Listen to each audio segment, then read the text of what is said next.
കാട്ടാന ഭീതിയൊഴിയാതെ ഇടുക്കി ചിന്നക്കനാൽ നിവാസികൾ ചക്കക്കൊമ്പൻ വീണ്ടും ജനവാസ മേഖല ഇറങ്ങി തുടങ്ങിയതോടെ വീടുകളിൽ സുരക്ഷിതമായി കിടന്നുറങ്ങാൻ പോലും സാധിക്കാത്ത അവസ്ഥയിലാണ് നാട്ടുകാർ. ഓരോ വർഷവും ഏക്കർ കണക്കിന് കൃഷിയും കാട്ടാനക്കൂട്ടം നശിപ്പിക്കാറുണ്ട്. അരിക്കൊമ്പനെ കാടുമാറ്റുകയും മുറിവാലൻ ചെരിയുകയും ചെയ്തതോടെ ചിന്നക്കനാലിലെ കാട്ടാന ശല്യം നേരിയ തോതിൽ കുറഞ്ഞിരുന്നു. എന്നാൽ ഇത്തവണ വേനൽ ചൂട് അധികമായതിനാൽ ആനകൾ നിലവിൽ കൂട്ടത്തോടെ ജനവാസ മേഖലയിലേക്ക് ഇറങ്ങുകയാണ്. കാട്ടാനക്കൂട്ടങ്ങൾ കൃഷിയിടങ്ങളിൽ നാശം വിതയ്ക്കുന്നതിനൊപ്പം അപകടകാരിയായ ചക്കക്കൊമ്പനും പതിവായിട്ട് കാട് വിട്ട് ഇറങ്ങുന്നുണ്ട്. കഴിഞ്ഞ ദിവസം 301-ൽ 2 വീടുകൾ ചക്കക്കൊമ്പൻ തകർത്തിരുന്നു.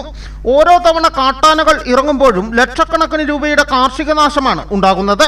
കൃത്യമായ നഷ്ടപരിഹാരം പോലും ഒരു മാർഗമില്ല. ആത്മഹത്യയല്ല, മറ്റു മാർഗമൊന്നുമില്ല. ഒരു കൃഷിയും ചെയ്യാൻ പറ്റുന്നില്ല. ഒരു കൃഷി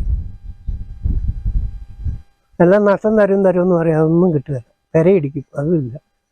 ഇവിടുത്തേക്ക് ഒരു 100 വീടുണ്ടെങ്കിൽ ഒരു 95% ആന ഇടിച്ചിട്ടുണ്ട്.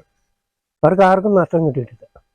കാര്യം ഇതിന് അധികാരികളൊക്കെ ഉണ്ടെന്ന് പറയുന്നു, പക്ഷെ ഒന്നുമില്ല. ഒന്നും സംഭവിച്ചു കഴിയുമ്പോൾ മെഞ്ഞു വരികയെന്നും പറഞ്ഞ് വരും. അങ്ങനെ അത് പറ്റിയില്ല. അല്ലാതെ ഇവിടെയുള്ളവരൊക്കെ ഈ ആദിവാസി കോളനിയിൽ ഒരു 80% പിടിച്ചു നിൽക്കുന്നത് ഈ 35 കിലോ അരി സർക്കാർ കൊടുക്കുന്നുണ്ട്.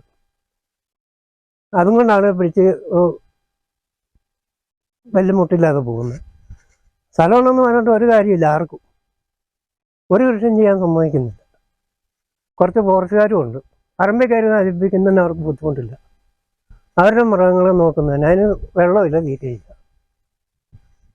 എന്ത് ചെയ്യുമെന്ന് ഞങ്ങൾക്കൊന്നും അറിയത്തില്ല. ഇപ്പോൾ കടം അടയ്ക്കാനുണ്ട്. എന്തെടുത്ത് വെച്ച് അടയ്ക്കും? ബാങ്കുകാർ നോട്ടീസും വിട്ടതിൻ്റെ പുറകായി കടാശ്വാസ കമ്മീഷനിൽ പോയി പരാതി കൊടുത്തു കഴിയുന്ന നമ്മുടെ അവസ്ഥ എന്നാന്ന് അവർ ചോദിച്ചറിയുന്നില്ല. നിങ്ങൾ പലിശ കൊടുക്കണ്ട, മുതൽ നടത്തും. ഇത് എവിടെ നടത്തുകൊണ്ടൊന്നും കൊടുക്കുന്നില്ല.